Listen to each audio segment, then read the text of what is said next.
തിരുവനന്തപുരം നഗരൂരിൽ മദ്യലഹരിയിൽ എഞ്ചിനീയറിംഗ് വിദ്യാർത്ഥി സീനിയർ വിദ്യാർത്ഥിയെ കുത്തിക്കൊലപ്പെടുത്തി. മിസോറാം സ്വദേശിയ VL വാലന്റീനാണ് കൊല്ലപ്പെട്ടത്. ഇരുവരും തമ്മിൽ വ്യക്തിവൈരാഗ്യം ഉണ്ടായിരുന്നുവെന്നാണ് FIR. സീനിയർ വിദ്യാർത്ഥി ലസങ് സ്വാലയെ കസ്റ്റഡിയിലെടുത്തു.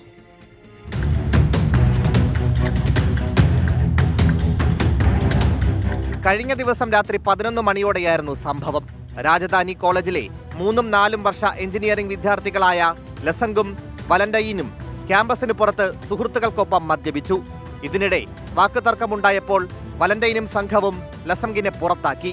ഇതിൽ പ്രകോപിതനായ ലസംഗ് നെടുമ്പറമ്പ് ജംഗ്ഷനിലേക്ക് വരാൻ സീനിയർ വിദ്യാർത്ഥികളെ വെല്ലുവിളിച്ചു.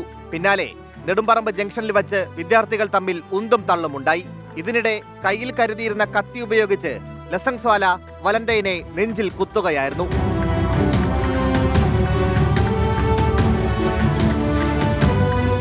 മൂന്ന് വട്ടം കുത്തുകൊണ്ട വലന്റൈനെ സ്വകാര്യ ആശുപത്രിയിൽ പ്രവേശിപ്പിച്ചെങ്കിലും ജീവൻ രക്ഷിക്കാനായില്ല.